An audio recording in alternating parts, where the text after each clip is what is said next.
It's lovely to meet Dr. Margaret Fereday today, and she was a doctor who worked here at Zen Zed Ward. What can you tell us about working here? I worked here only as a small part of my training. Dr. Lothar Hoff, the superintendent, was in charge of the place, but he always had one of we trainees, psychiatric trainees, as his house surgeon. And so I came here irregularly, perhaps to do people's drug charts or whatever. Once I had to admit a patient when he was away. And he came back on the Monday morning and I rang him up and I said, Lothar, we have a political prisoner here. And he said, have you told anybody? I said, no. He said, well, let's keep it under our hat till we go up and see the man together at 11 o'clock.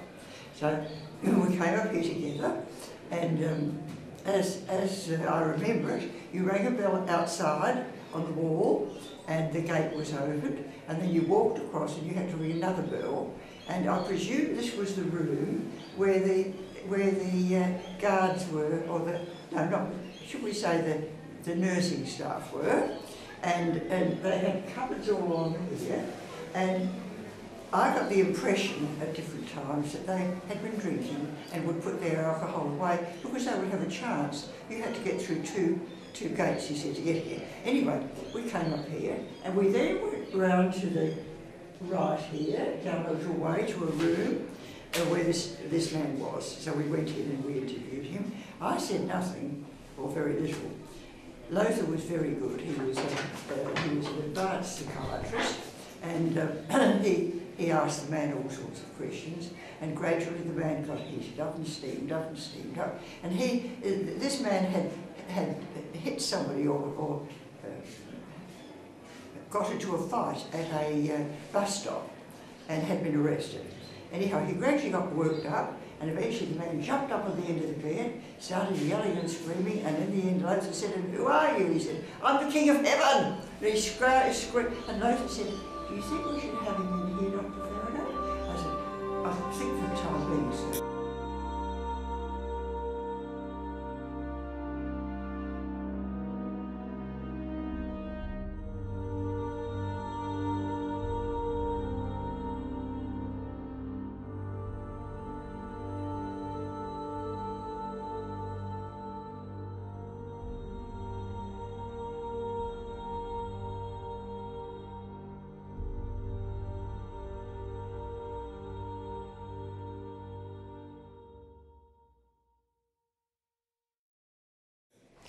What can you tell us about, just broadly, the type of people who would be admitted here? They would have committed a crime, and it would have been considered by the police that the crime was part of mental instability.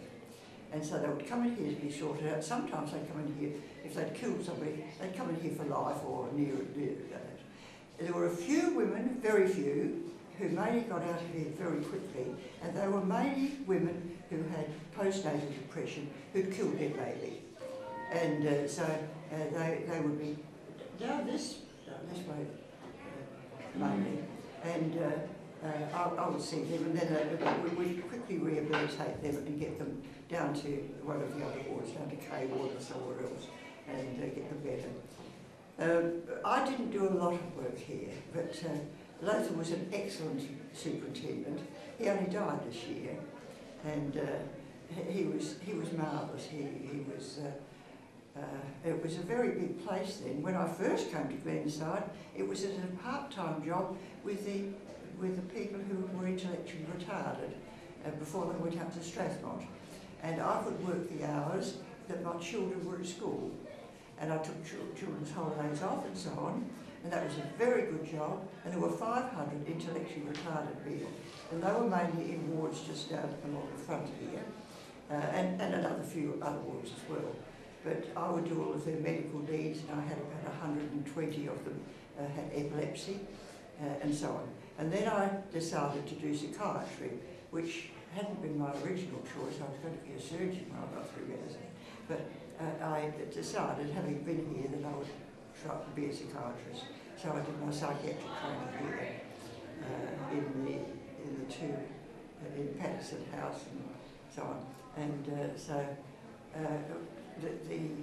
the doctors were marvellous in the way not only treated the patient, but also taught us. The senior doctors taught us. And then I went on from this to do child psychiatry. What year were you here, Dr. Faraday? What years? What years were you here? Yes. It would be in the early 70s. I started my psychiatric training in 1970 and finished in 1974, 75. And so it was during that time that I was but not working a lot in here. Perhaps once a week I'd be up here. You know, I would stand in if Lothar was called away. I'd always be available. Thank you.